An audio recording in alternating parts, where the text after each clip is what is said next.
Olá pessoal, sejam todos muito bem-vindos. O vídeo de hoje eu vou dedicar a estar falando sobre uma prática muito importante para todo aquele que está buscando desenvolvimento da sua espiritualidade. E o tema que eu vou abordar hoje, então, é sobre a prática devocional no caminho espiritual. Então, sem mais delongas, se inscreve no canal, dá um joinha no vídeo aí e deixa rodar a vinheta, que depois da vinheta a gente vai estar falando sobre isso.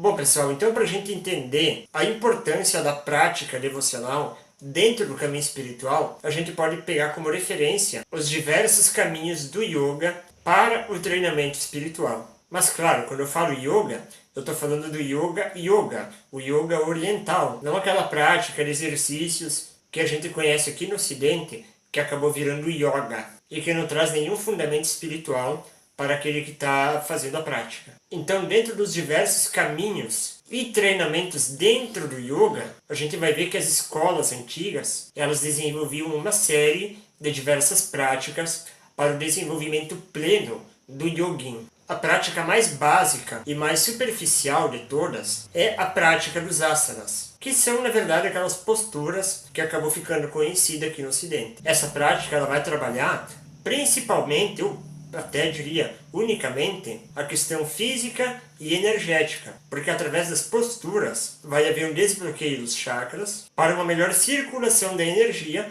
através do seu corpo. Uma outra prática importante é a prática dos pranayamas, ou também chamado de pranayamas, que são exercícios respiratórios. Existe também muito estudo dentro do yoga, o estudo das obras do passado, dos textos sagrados, para que o indivíduo, para que o aspirante à iluminação, ele venha a ter um entendimento espiritual adequado, uma compreensão correta do universo, do seu papel aqui na Terra e tudo mais. Uma outra prática muito conhecida também é a prática da meditação, que vai possibilitar o contato interior consigo mesmo. Bom, e onde é que entra então a questão da prática devocional? Se você reparar, você vai perceber que esses treinamentos que eu comentei anteriormente, desde os asanas, os pranayamas, a meditação, os estudos, o desenvolvimento da intelectualidade, cada uma dessas práticas vai estar relacionado a alguns chakras do indivíduo. Então, por exemplo, a prática dos asanas, a alimentação vegetariana, que eu esqueci de comentar anteriormente, os pranayamas, os exercícios respiratórios, são práticas que vão estar trabalhando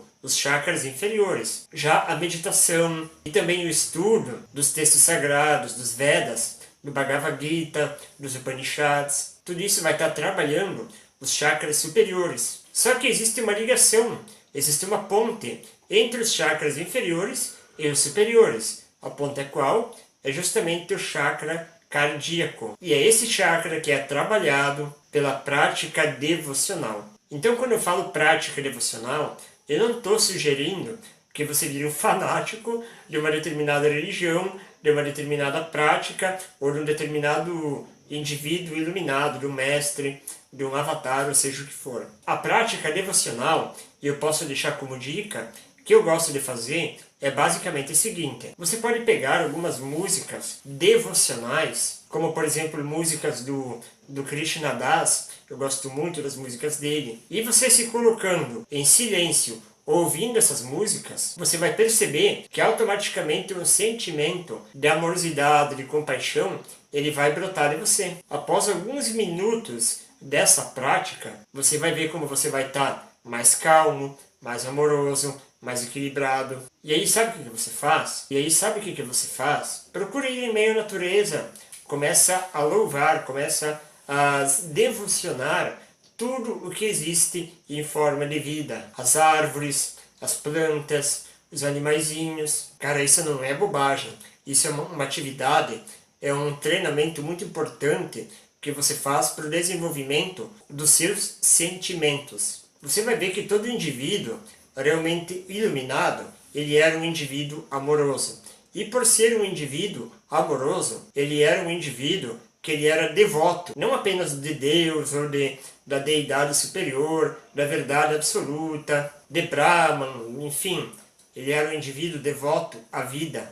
ele era devotado ao amor, devotado a práticas de caridade, de humildade. Ele era devotado a tudo o que vivia. Madre Teresa de Calcutá, por exemplo, ela não era uma pessoa que era devotada à prática do bem, uma pessoa devotada a diminuir o sofrimento dos doentes e dos pobres. O Chico Xavier não era um indivíduo que era devotado à sua prática espiritual de auxiliar o próximo. Francisco de Assis não era um indivíduo devotado à natureza, à vida, aos animais. O Buda era um indivíduo totalmente devotado à prática da meditação para o desenvolvimento de si mesmo. Então, meu caro, você vai ver que sempre que você se coloca num estado de devoção, um estado de reverência a tudo que existe, a sua caminhada espiritual com certeza vai estar crescendo. E esse estado de desenvolvimento espiritual, esse estado de gratidão interno, você vai ver que ele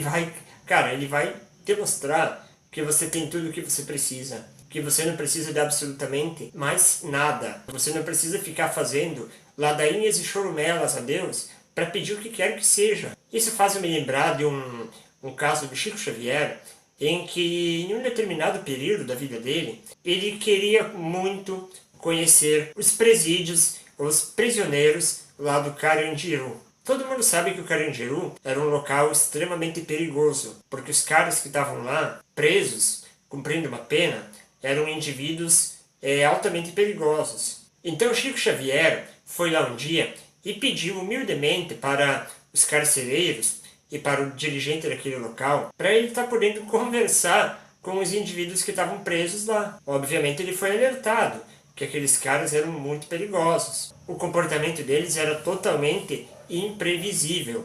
Não tinha como você saber como eles iriam reagir à presença de um estranho lá. Mas o Chico Xavier insistiu, até então que ele foi permitido a estar conversando com alguns indivíduos. Mas claro, num primeiro momento, foi permitido para ele apenas conversar com os indivíduos considerados menos perigosos. Mas aí o Chico Xavier resolveu insistir mais um pouco para estar indo nas alas mais reservadas, que era onde estavam os indivíduos mais perigosos. De novo começou toda aquela ladainha de que era perigoso, que ele não podia ir lá, mas ele, claro, insistiu, com muita amorosidade, com muita calma, e então permitiram ele para ele estar indo conversar com outros indivíduos. Não estando satisfeito, ele quis ir conversar com o cara que era considerado o mais perigoso lá dentro do Carandiru.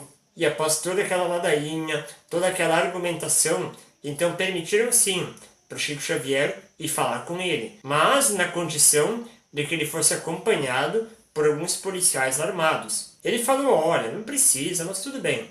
Se essa é a condição, então tá, vamos lá. Ele foi lá e o pessoal conta que o cara mais perigoso que estava lá, após ouvir algumas palavras do Chico Xavier, começou a escorrer algumas lágrimas do olho dele. Chico então pediu, eu posso beijar o seu rosto? Ele levantou a cabeça pela primeira vez e falou, pode. Claro, pode. Por que não? Chico Xavier foi, deu um beijo nesse moço e saiu de lá. Chegando lá fora, sabe o que ele disse? Gente, vocês não têm noção, eu recebi tanto lá dentro.